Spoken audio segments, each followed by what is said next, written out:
3, 2, 1, 0.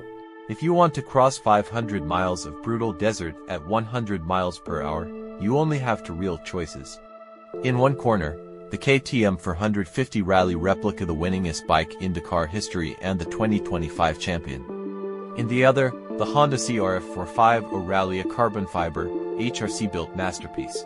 One you can actually buy, the other is a secret prototype. Today, we're breaking down the tech, feel, and the cost to see which one rules the dunes. Let's start with the KTM. This isn't a modified dirt bike, it's a dedicated rally machine. KTM's philosophy is ready to race. Every year, they sell a limited replica version to the public. It uses a chrome moly trellis frame. Why? Because at 160 km per hour on rocks, you want the frame to flex a little. It saves your hands and your brain from the vibration. It's stable, it's predictable, and after Daniel Sanders' 2025 win, we know the SOHC engine is bulletproof. Now, the Honda is a different animal. This is an HRC prototype. Unlike KTM, you can't just walk into a dealer and order one. It uses an aluminum twin-spar frame, similar to their motocross bikes. This makes the Honda feel incredibly agile. In technical dunes, it turns on a dime. It uses the Unicam engine and OHC design that's compact and high-revving. If the KTM is a desert-destroying truck, the Honda is a scalpel. It's precise, but it requires a world-class athlete to handle that stiffness for 14 days straight. Let's talk power. Both are 450cc singles, but they couldn't be more different inside. KTM uses a SOHC single overhead cam design. It's a long-stroke feel. It produces about 68 horsepower, but the magic is in the torque. It's built to chug through deep silt at low RPMs without overheating. It's reliable because it has to be. KTM sells these to privateers who don't have a factory team to rebuild the engine every night. Honda uses the Unicam system. It's basically a hybrid between SOHC and DOHC. It's lighter and more compact. The HRC Honda engine is famously revvy. It feels like a motocross bike on steroids. It screams at the top end, which is why Honda riders are usually the fastest in the flat, high-speed special stages. Rally isn't just about speed, it's about not getting lost.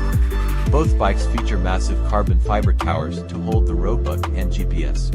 But look at the fuel tanks. To go to 150 kilometers between refills, these bikes carry roughly 35 liters of fuel. KTM splits the weight between two front tanks and one massive rear tank that acts as the subframe. Honda uses a complex cell system to keep the weight as low and central as possible.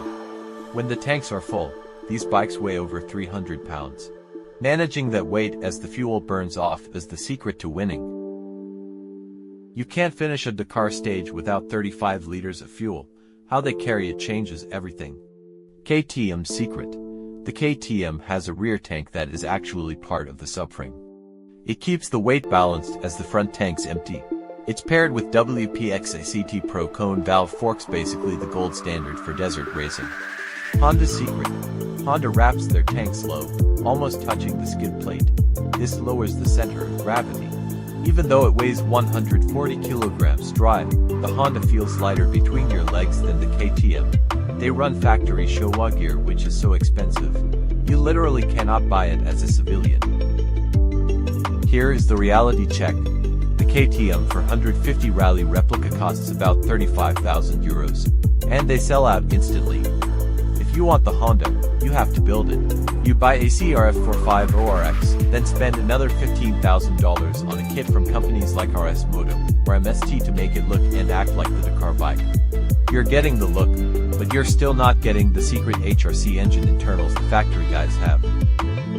So, who wins? If I'm a privateer riding across a continent, I'm taking the KTM. It's easier to fix, the steel frame saves my back, and the parts are everywhere. But if I want to set the fastest lap time of my life and I have a team of mechanics behind me, I'm taking the Honda. It's the most exotic dirt bike ever made.